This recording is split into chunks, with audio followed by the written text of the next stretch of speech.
Here's a reality check that might make you uncomfortable. Most people think they're prepared for extreme heat until they're actually facing it. Oregon residents are being strongly advised to gear up for a potentially life-threatening heat wave that's about to slam the region. The upcoming scorching temperatures aren't just another warm spell. They represent a genuine public health emergency that could catch even seasoned locals off guard. According to meteorological authorities, the National Weather Service has rolled out extreme heat watches, warnings, and advisories across multiple areas of Oregon as forecasters predict dangerously elevated temperatures will grip the area throughout the coming week. But here's where it gets controversial.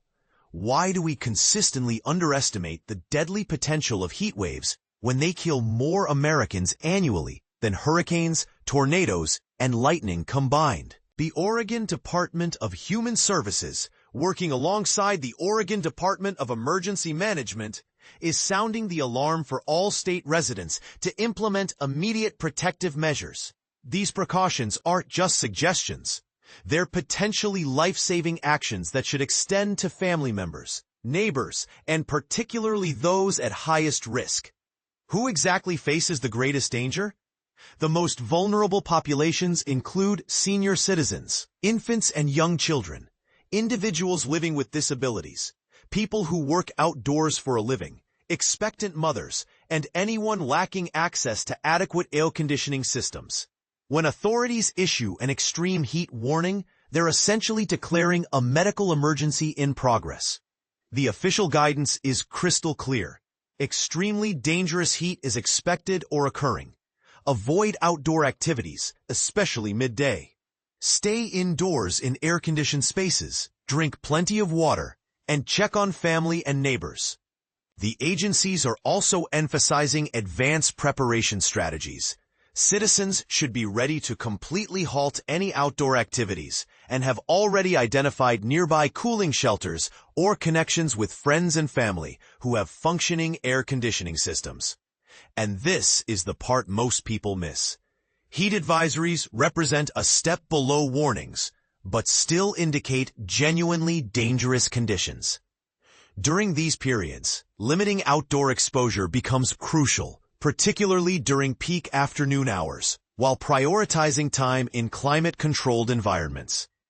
Everyone within advisory zones must understand how to identify and respond appropriately to heat-related medical emergencies, which can develop with frightening speed and severely compromise decision-making abilities. Heat exhaustion manifests through several warning signs: profuse sweating, physical weakness, dizziness, and nausea. The proper response involves immediately relocating to a cooler environment, consuming fluids steadily, and applying cool, damp towels to the skin. However, heat stroke represents a true medical crisis, requiring emergency intervention. Key symptoms include mental confusion, dangerously elevated body temperature, loss of consciousness, and skin that may feel either clammy or completely dry. If these signs appear, calling 911 immediately isn't optional. It's absolutely essential.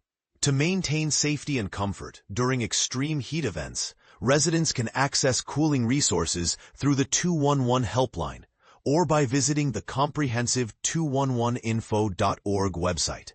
Additional protective strategies include regularly checking on at-risk individuals, maintaining consistent hydration throughout the day, choosing loose-fitting, light-colored clothing, and taking refreshing, cool showers. Here's something that might surprise you. Intense heat doesn't just threaten human health.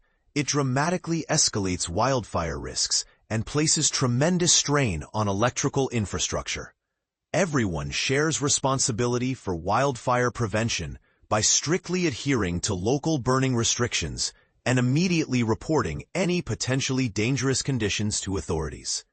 Energy conservation becomes equally critical. Avoid operating major appliances during peak demand hours and reduce overall electricity consumption to help prevent widespread power outages that could leave vulnerable people without life-saving air conditioning.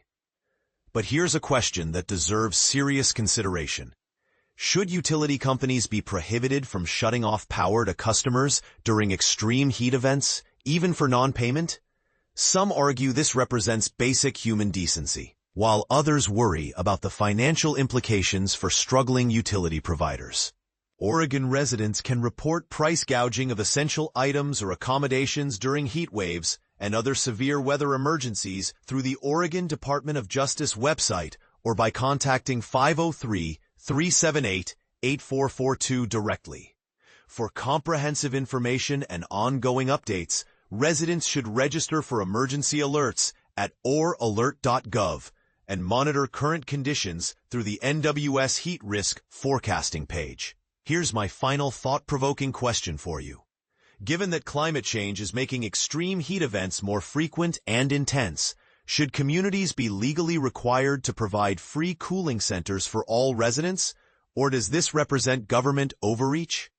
What's your take? Is access to cooling during dangerous heat waves a basic human right or a personal responsibility? Share your thoughts and let's get a real conversation started about how we protect our most vulnerable neighbors when the mercury soars.